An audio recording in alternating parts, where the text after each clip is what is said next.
Our next speaker is Why Magnificent EDOF IOL, Dr. Kamal Kapur.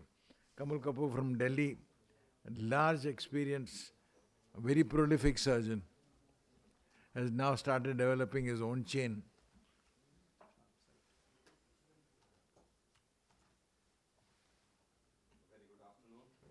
I think interesting session. I think after so much of technology being discussed, I'll come to a common ophthalmologist topic, which is a simple IOL. Well, it's not very simple.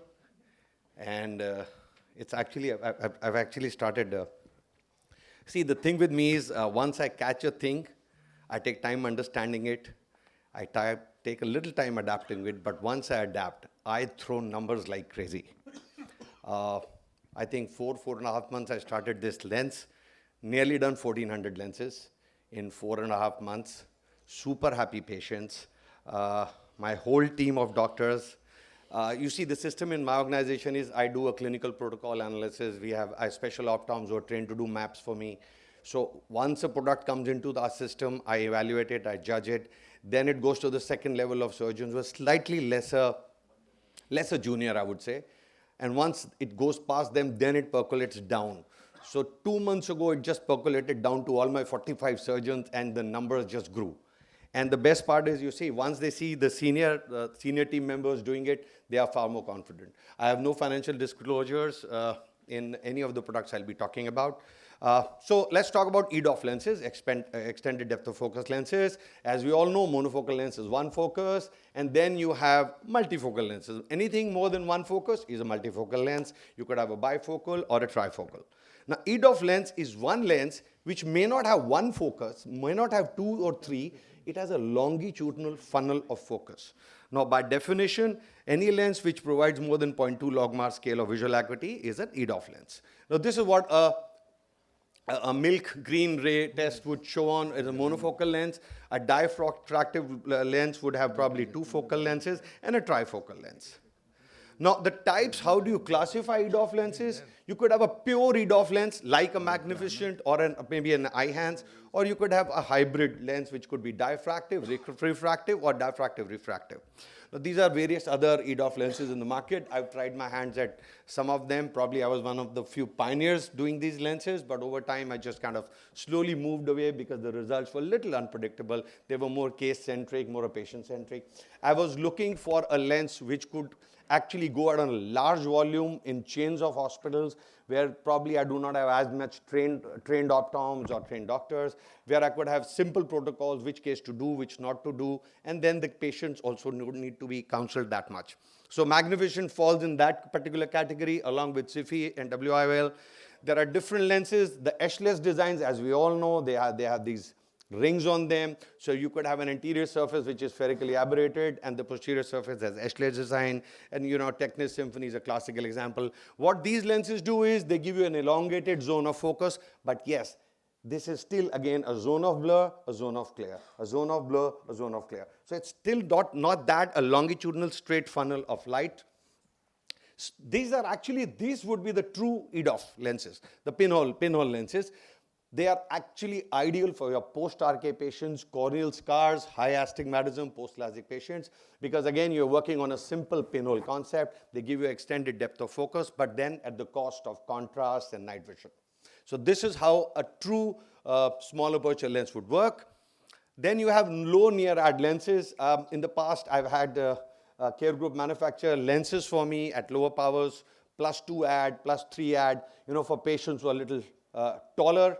I've got customized multifocal lenses manufactured for me, or the bifocal lenses, where I've been actually working with executives working in companies who just are tall people working on a laptop. So I've worked on these lenses. They work beautifully. +2, +2.5 near, 2.25, 1.75 ad works excellent in people who are tall, have a good height. Now, these are the lenses I'm talking about. This is what actually gives you a better zone of elongated focus.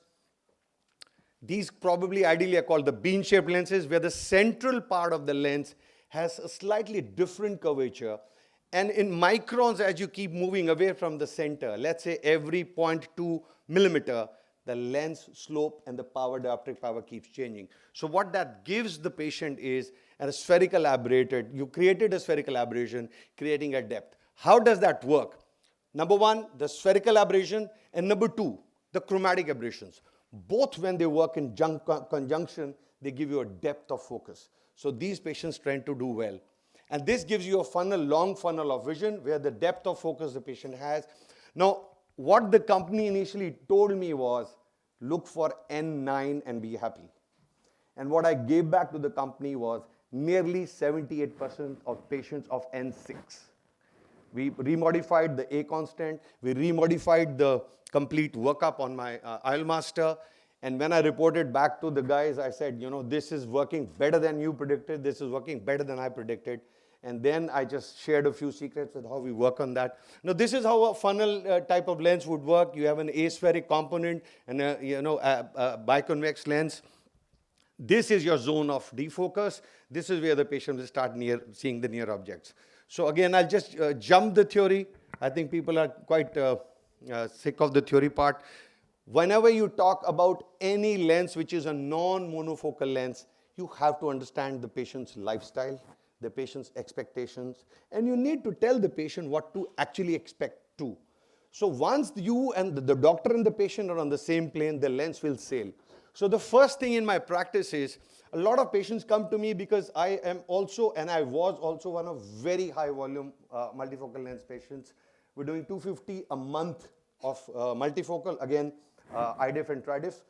Very happy patients. So when they are sending patients to me now, and if I feel he's a patient for an EDOF, first thing I do is I bring down the expectation.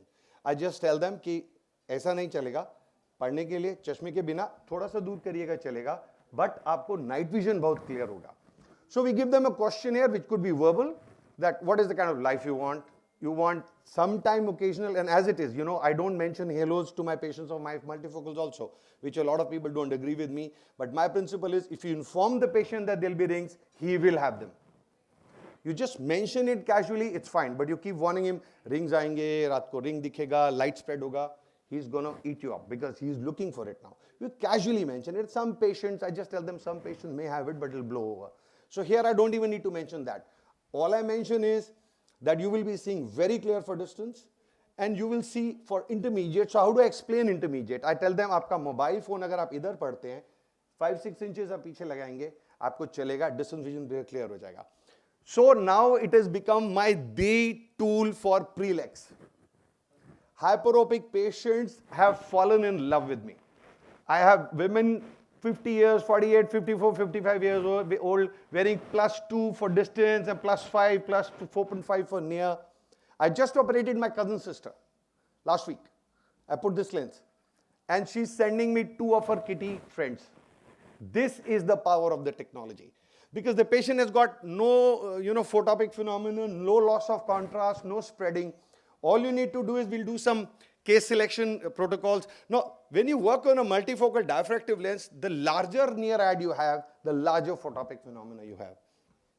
And it also plays with your contrast sensitivity. So when I actually started weighing the lenses like Panoptic, Symphony and all, I actually realized that these lenses, these would be the layers for which are important for me. In the cornea, Q-value, aberrations, keratometry, astigmatism. The keratometry, if it is very steep, the lens may not perform well. If it is very flat, this lens may not perform well. This is, I learned over time when I started getting back to Sanjay and I started reporting that there are some patients where everything is right, but the patient is not getting that. He still requires 1.75 from near ad. And whereas some patients are N6 without ad. What is going on? So that's when we actually found out that it was the keratometry and the anterior chamber depth also. So surface disorders, accuracy of biometry, very, very deep anterior chamber, and a very shallow anterior chamber. Again, the lens is not delivering what you would want. So ideally you will actually make out, you have an AC depth of 3.8. Be careful. If you have a very steep keratometry, 47, be careful. You may not get the same results. You have a flat keratometry, 41, 40, be careful. So patient expectations, so these are the different layers which will actually do things for you. This is far more forgiving technology than your multifocals or trifocals. Post-LASIK patients, again, you can do, if there is a centered ablation, these are the patients, I would be little careful, dry eye, corneal abrasions, very small pupil sizes or very large pupil sizes. Again, be careful. So these are very simple things to follow in a large chain setup. You give these indications to your optometrists and your doctors that these are the cases you avoid, and you will start getting 100% of results. So what I do is, the trick on my biometry, in the dominant eye, I go for the first myopia, as long as it is less than 0.4. The first eye, the dominant eye. In the non-dominant eye, I go for the second myopia, as long as it is less than 0.7, and bang on. So my non-dominant eye ranges between 6/7.5, very occasionally 6/9, but 6/7.5 is a very good vision for this patient, even in a non-dominant eye, but they are N6 bang on. And the other eye, even if N9 or N6 parts, both eyes open, they are fantastic. So in case you don't want to do this, you go for the first myopia on your IOL master or whatever, both eyes. And you will hit.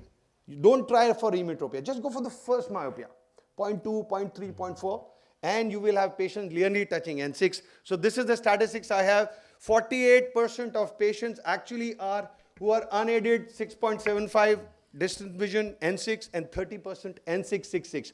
Together that makes 78% of patients. 78% of patients are 6/6 and N9 and above. What else do we want? No dysphotopsias, no halos, no glares, no loss of contrast. So, Kamal, can we? just finishing, sir. So this is the bell curve, aimed for the dominant eye, planned nano monovision. So 30 plus 48%, 78% patients are what we wanted them to be. This 8% of patients is something I cannot figure out. They are absolutely normal, everything is fine, but they are not getting what we wanted. They are still doing okay with 1.75, 1.5 near at. So I think I'll just skip now. Thank you.